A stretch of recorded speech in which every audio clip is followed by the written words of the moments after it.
This is my review on Bad Boys Season 3, Episode 8. My thing is, Landon was so mad about what happened to Pootie, but you can't get the lick back for him. How mad are you really then? That's what I have. Obviously, another thing as well, I'm covering Alpha Ant's face because obviously he's left the show at this point. So after Pootie had surgery, it seems like he will no longer be participating in Bad Boys from the looks of it. He'll just probably be in the hospital recovering.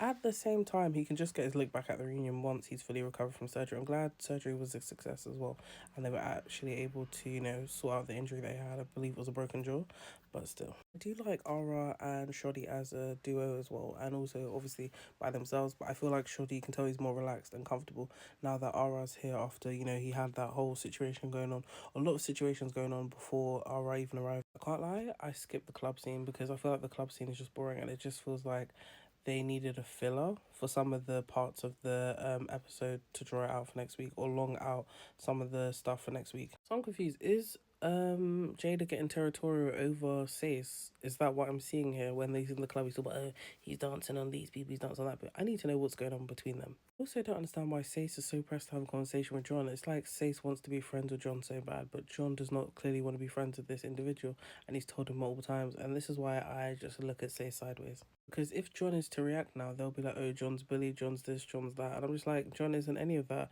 at this moment in time as well when he's minding his business. They're drunk after the club and he's just trying to get his bearings and maybe a meal. I was not expecting, and it wasn't on my bingo card for Sace and Jada to have domestics on camera, especially because the way Sace was acting, I'm just like, I'm also glad that Lynx and Check put their issues behind each other. Well, at least Lynx has put his issue behind because Chex was over that situation.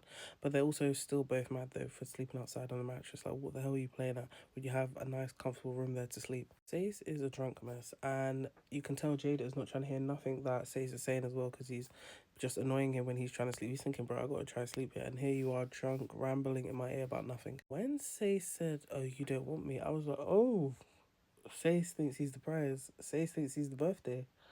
Jada, what's going on? And in the midst of all that as well, he nearly broke the damn table. Like, what do you mean you're breaking the table when you're in my room? That would annoy me as well. Then he's talking about, oh, he dropped his chicken nuggets, whatever. I'm glad Noelle was there to mediate and diffuse the situation as well, because obviously at some point I'm sure Jada would have been more annoyed and not wanted to put hands on him, but tell him to get the hell out. And Sace would have continued being annoying as well, drunk. But it's crazy how obviously Noel and Jada at the beginning they were fighting and stuff. Now they're cordial and stuff, which I like. But even when Jada tried to remove himself from the situation, Say still followed him and continued to annoy him because originally they were in Jada's room and I forgot who else he shares the room with. He's now left to go sleep on the couch. Sace has decided to bring his drunk ass self to come over to the couch and start shouting over him while Jada tries to sleep on the couch. Did Sace just admit that he was sleeping with Jada?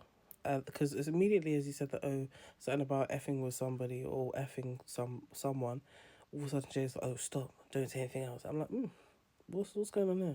I can't lie though, the episode was kind of boring if I'm honest, but I feel like it started getting better towards the end and like the middle part as well. Like, do you know what I mean? Like in all quarters, it was like the second quarter and the fourth quarter was the best. I didn't know that Landon broke two of his fingers as well, so that just means that he's out of commission as well for the whole show. I'm assuming the same way, obviously, is it Corey? Corey messed up his fingers on the first day of filming, so I'm just thinking this is crazy. But at the same time, I get what people are gonna say, this is what they signed up for, blah blah blah, and all that other stuff. But bro, and obviously with the fades not being cool, let's see and wait to the reunion to see if Landon actually gets his leg back for Pootie and if he had any other fades that were going on, but his hand stopped him and prevented him from running the fades. So Aura is claiming that Adonis's mom stole from him as well, but I'm really confused as to what he was sending to Adonis's mom. Like, why was he sending her money? I didn't understand that as well.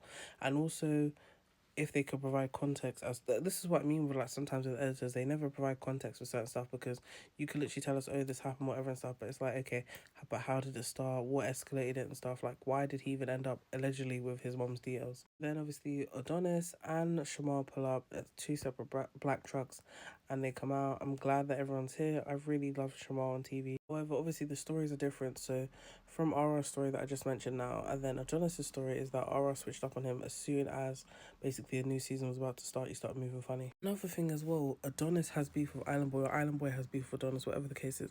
Why are the producers again not showing us what was going on online and what transpired this beef? Because it just seems like it's all coming out of left field. In the fight between Adonis and Aura, I'm gonna have to give it to Adonis. I feel like Aura didn't really try at all all. It's like he just put his head down and just kind of like just allowed him to punch him up. Between the fight with Island Boy and Adonis, I'm gonna say it's a tie because Adonis was going for like the side of his face, Island Boy's face, and also his neck as well.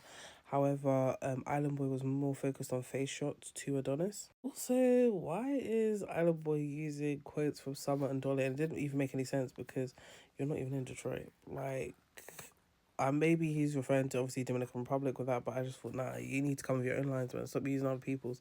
Because when he said how dirty is the deal gonna get, and I'm like, it's when that happened on chapter 1, I believe, between Summer and Dolly, when Summer brought her cousin or someone, a family member, for people, and then obviously she had to face the repercussions with Dolly.